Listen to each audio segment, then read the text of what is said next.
ಒಂದು ನಿಮಿಷ ಡೌನರ್ಗಳೇ, ಇವತ್ತಿನ ವಾಕ್ಯ ಕೇಳ್ಕೊಂಡು ಹೋಗ್ಬಿಡಿ. ನೀವು ಲೈಫಲ್ಲಿ ತುಂಬ ನೊಂದಿದ್ದೀರಾ.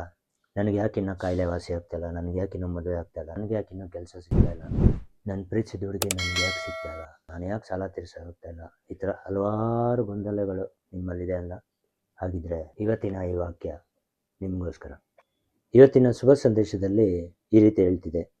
ಯೋಬನ ಗ್ರಂಥ 14ನೇ ಅಧ್ಯಾಯ ವಚನ 7ರಿಂದ 9. ಮತ್ತೆ ಮೊಳೆಯೋನೆಂಬ ಮರಳಿ ಚಿಗುರುನೆಂಬ ನಂಬಿಕೆಯಿಂದಿದೆ ಅಲ್ಲವೇ ಕಡಿದ ವಟವೃಕ್ಷ. ಮರದ ಬೇರು ನೆಲದಲ್ಲಿ ಮುದಿಯಾಗಿದ್ದರೂ ಅದರ ಬುಡ ಮಣ್ಣಿನಲ್ಲಿ ಸತ್ತಿದ್ದರೂ ಮಳೆ ವಾಸನೆಯಿಂದಲೇ ಅದು ಮೊಳೆಯುವುದು, ಗಿಡದ ಹಾಗೆ ಅದು ಕವಲೊಡೆದುಕೊಳ್ಳುವುದು.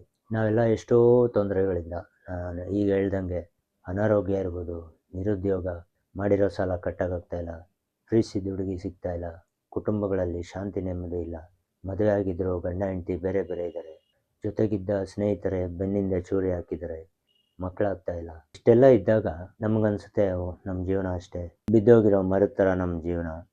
ಸಿಂಪಲಾಗಿ ಹೇಳೋದಾದರೆ ಇಲ್ಲಿ ಈ ವಾಕ್ಯದಲ್ಲಿ ಮನುಷ್ಯನ ಜೀವನನ ಮರಕ್ಕೆ ಹೋಲಿಸಿದ್ದಾರೆ. ಮರ ಎಷ್ಟೇ ಮುರಿದು ಬಿದ್ದಿದ್ರು ಮಳೆ ನೀರಿನ ವಾಸನೆ ಕಂಡ್ರೆ ಸಾಕು ಮತ್ತೆ ಚಿಗುರು ಹೊಡೆಯುತ್ತೆ. ನಾವು ಇದೆಲ್ಲ ಪ್ರಾಬ್ಲಮ್ನ ನಾವು ಒಂದು ವಿಷಯನ ಮಾಡ್ತಿದ್ವಿ, ಅದೇನೆಂದರೆ ಶುಭ ಸಂದೇಶ.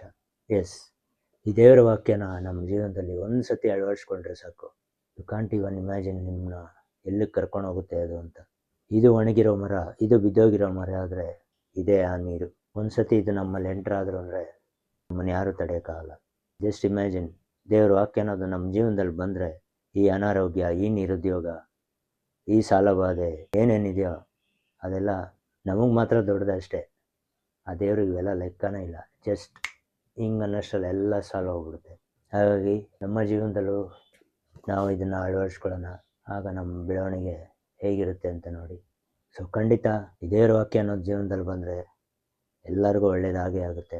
ಇನ್ನೂ ನೀವು ಇದನ್ನು ಮುಟ್ಟಿಲ್ಲ ಅಂದರೆ ದಯವಿಟ್ಟು ಇವತ್ತಿಂದನೇ ಈ ದೇವರ ವಾಕ್ಯನ ನಿಮ್ಮ ಜೀವನದಲ್ಲಿ ಅಳವಡಿಸ್ಕೊಳ್ಳಿ.